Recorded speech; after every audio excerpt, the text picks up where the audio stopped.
In the last lecture, we saw how Monte Carlo integration can be used to compute certain integrations. Now, is it going to work always? What if we are interested in this?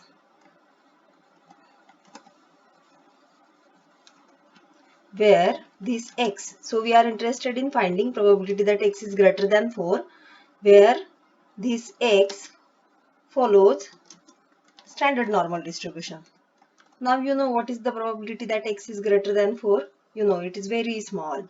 So can we use Monte Carlo integration for this? What do you think? Will you be able to use it? What you will have to do, if you want to find this probability, you will have to find how many values are there. So generate a random sample from normal 0, 1 and then see how many values are larger than 4.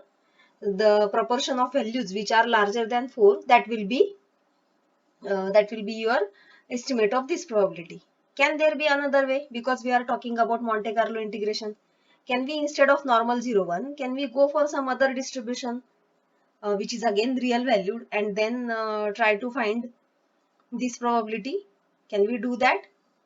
What do you think? So let us first see what will happen if we go for the proportion, simple proportion estimate. Let us see what happens then. So generate a random sample, take a really large sample size, then generate a random sample from normal 0, 1,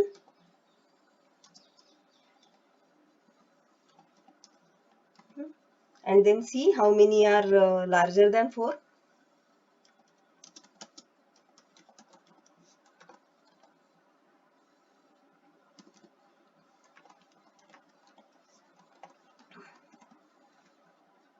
Fine, upon n, that will be the proportion. So see how much is the proportion. You know the exact value also, right? 2 into 10 raised to minus 4, very small. Now what is the exact probability? What is the probability that x greater than 4? It will be 1 minus p norm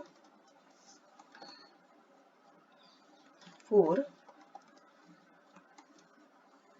So 3.1672 into 10 raised to minus 5. So much smaller than this value.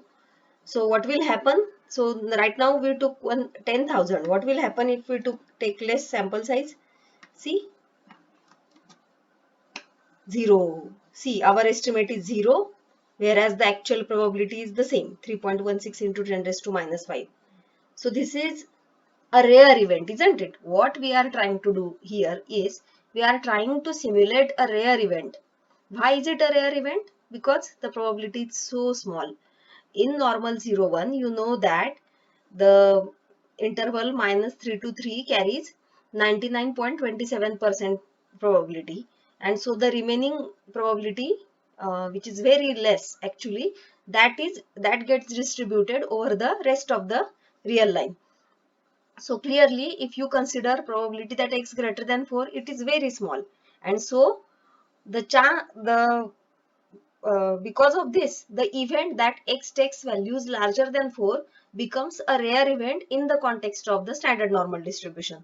So that's why when we try to apply simulations, the usual simulation methods to estimate to estimate such a probability of such a rare event, it will be really difficult, because the generation of random sample will be such that very few times you are going to get a random sample where the event has actually occurred.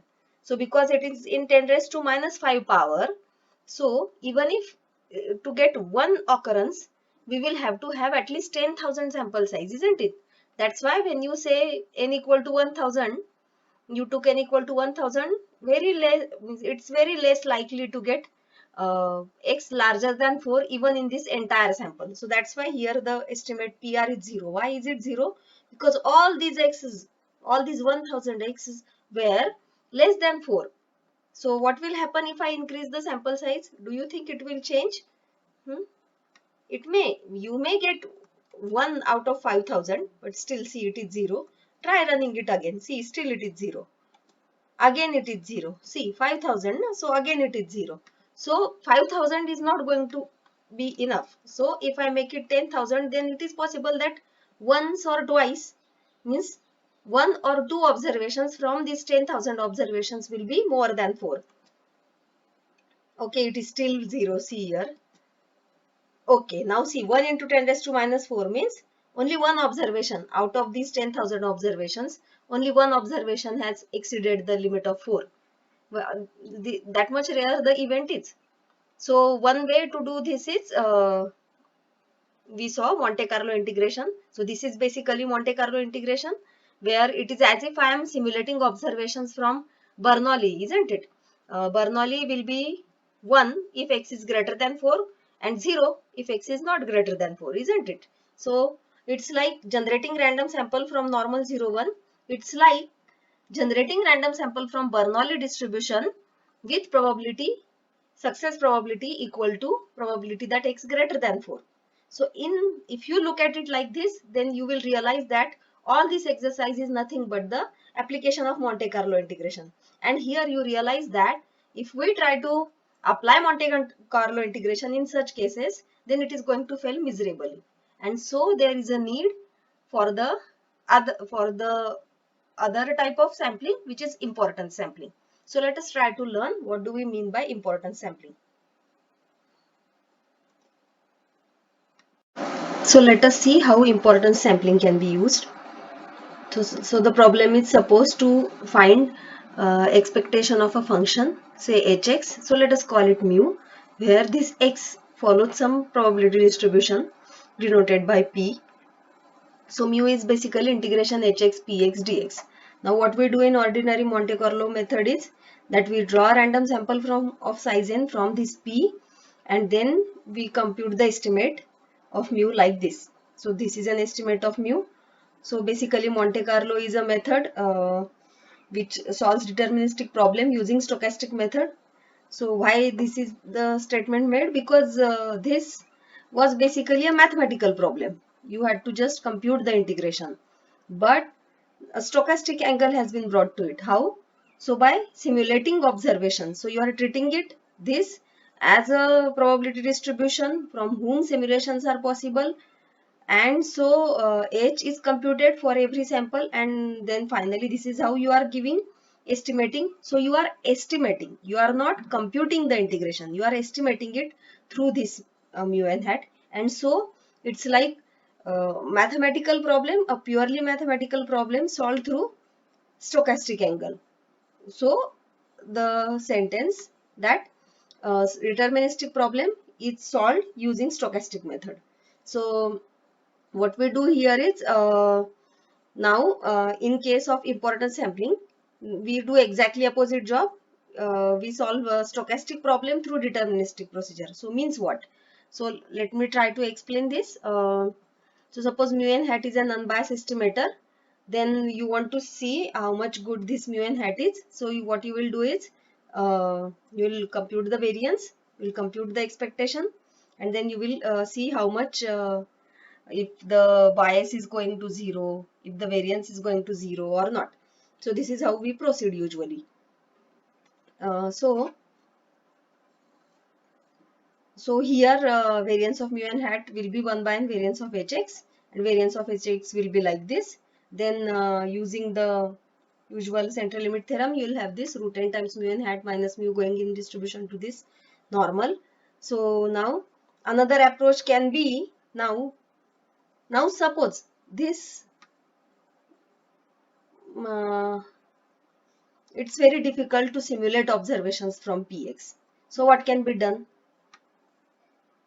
Monte Carlo integration limits simulations either from h or p. So here h is not a probability density or probability distribution, but p is the probability distribution. So generate observations from p. But what if generating observations from p is itself challenging? Or what if mu is something like the one which we discussed before, like the normal case? So it will be like whether the observation exceeded 4 or not. So it's like I am having Bernoulli trials and I am checking whether the observation is exceeding 4 or not. So how do I compute this probability that x greater than 4? I'll have to see whether the observation is exceeding 4 or not for every. Now what if you don't get observation exceeding 4, then then the method is going to collapse. We have discussed this before. So what can be done here is, so it's like the same situation where I am saying that P is, it's difficult to generate observations from P. No, isn't it? Difficult to generate observations from P. This same statement can be put in the normal, standard normals context as it is rare to get observation exceeding 4, because finally your purpose is to generate observations which exceed the number 4, isn't it? So the same problem can be solved by using the importance sampling approach. So let us first try to understand what do we mean by importance sampling approach, and then we will come back to the example of normal. So another approach now is, so if P is difficult to deal with, suppose I'll consider a density Q, which is in some sense similar to P. Now in what sense it should be similar to P? What are the conditions needed for that? That we'll consider a bit later. So let us first assume that P and Q have almost same support. They have same support, or Q have a larger support than P. Now what is the support? Support of a distribution is nothing but the collection of all points such that the distribution is strictly positive for those points, isn't it? So for example, for uniform 0, 1, the interval 0, 1 is the support. Then for normal 0, 1, entire real line is the support. Likewise, so for exponential distribution, the open interval 0 to onwards is support. Okay, so this is what your support is. So what can be what can be the condition associated with P and Q support is that Q support should contain the support of P. Means Q support, that set should be a superset of the support of P. Okay, so that you don't miss any point. So now suppose it is easy to generate observations from Q. Then what can be done? So we can rearrange it. What we want is mu integration hx px dx. So I'll multiply and divide this quantity by Q. So I'll have hx px by qx qx dx. Now it is easy to simulate observations from qx, isn't it? So let us consider this qx now as a distribution from which the observations will be simulated, and this whole mu can be looked at as if we are computing expectation of hx qx by px with respect to this now proposed density, which is q.